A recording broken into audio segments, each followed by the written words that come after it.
મળી રહ્યા છે। 7th ડેના પ્રિન્સિપાલ ડોક્ટર જી ઇમેન્યુઅલ પોતાના ઘરે ગેરહાજર।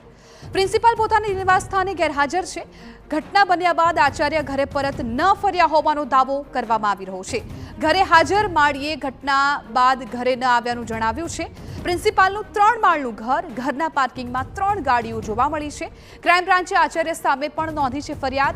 ડોક્ટર ઇમેન્યુઅલ CISCE બોર્ડના પણ ચેરમેન છે।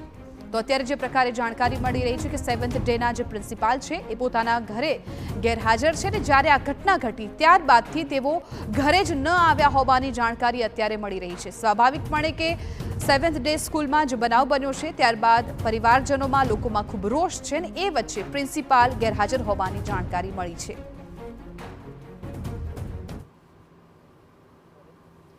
7th ડે સ્કૂલના આચાર્ય સામે ફરિયાદ નોંધવામાં આવી છે। જે પ્રકારની બેદરકારી એમના દ્વારા દાખવવામાં આવી હતી ત્યારબાદ સતત વાલીઓની એ માંગ હતી કે એમની સામે પણ કાર્યવાહી થવી જોઈએ અને ત્યારબાદ ક્રાઇમ બ્રાન્ચે એમની સામે પણ કાર્યવાહી કરતા એમની સામે ગુનો નોંધવામાં આવ્યો છે। ક્રાઇમ બ્રાન્ચે BNSની કલમ 211 અને 239 હેઠળ ગુનો નોંધ્યો છે। ત્યારે અત્યારે હાલ એમનું મણિનગર સ્થિત જે નિવાસસ્થાન છે ત્યાં અત્યારે હાલ અમે પહોંચ્યા છીએ।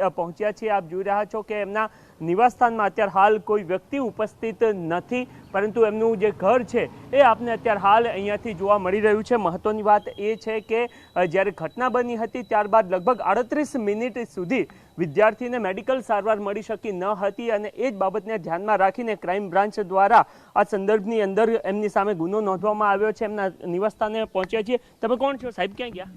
हमने खबर नहीं सर। तो क्या गया साहब? क्या आया था छेले? वो तो उधर स्कूल में गए थे तो वापस नहीं आए। ओके, मतलब कब? परसों से नहीं आए, कल से नहीं आए, कब से नहीं आए? अभी तो स्कूल में थे, बस उतने टाइम से ही हमें मालूम है, बाकी कुछ भी नहीं। आज सुबह घर आए थे? नहीं। कल आए थे? नहीं, कल नहीं। वो जो स्कूल में दवा खाने लेके गए थे वही, बस उसके बाद अपने घर पे वापस आए ही नहीं? नहीं सर, वगैरह कोई नहीं घर पे। ओके, और उनके फैमिली में कौन है अभी यहाँ पे? कोई नहीं ना सर, पूरा घर खाली है? पूरा घर खाली, आप देख रहे हो। हाँ, तो कहाँ चले गए? मतलब ये घटना हुई इसके बाद चले गए कहीं पे? हाँ। ઓકે, તો એમના ઘરની રખવાળી જે કરે છે એ વ્યક્તિ અત્યારે હાલ અહીંયા ઉપસ્થિત છે। એમની સાથે વાતચીત થઈ, તેઓ કહી રહ્યા છે કે અત્યારે હાલ કોઈ વ્યક્તિ અહીંયા ઉપસ્થિત નથી, પરંતુ એમનું ઘર આપ જોઈ રહ્યા છો કે 3 ગાડી અહીંયા પાર્ક કરવામાં આવેલી છે અને એ સિવાય એ વ્યક્તિ ક્યાં ગયા ડૉક્ટર જી ઇમેન્યુઅલ અને એ અત્યારે હાલ અહીંયા નથી મળી રહ્યા। ત્યારે અમારા દ્વારા એ પ્રયત્ન કરવામાં આવી રહ્યો છે કે એમની સાથે વાતચીત થાય।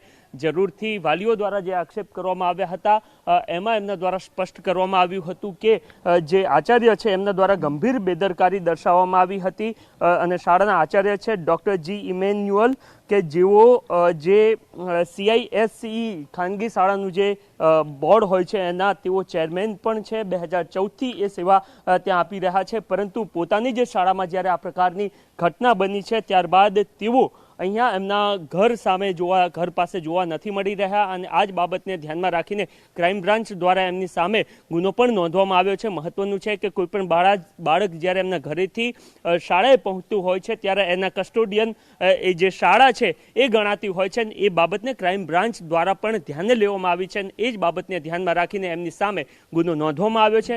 મણિનગરનું એમનું નિવાસસ્થાન અને ત્યાં અમે પહોંચ્યા છીએ અને અત્યારે હાલ આ નિવાસસ્થાન પર કોઈ પણ જોવા નથી મળી રહ્યું। કેમેરામેન દીપક સેન સાથે નરેન્દ્ર રાઠોડ, TV9 અમદાવાદ।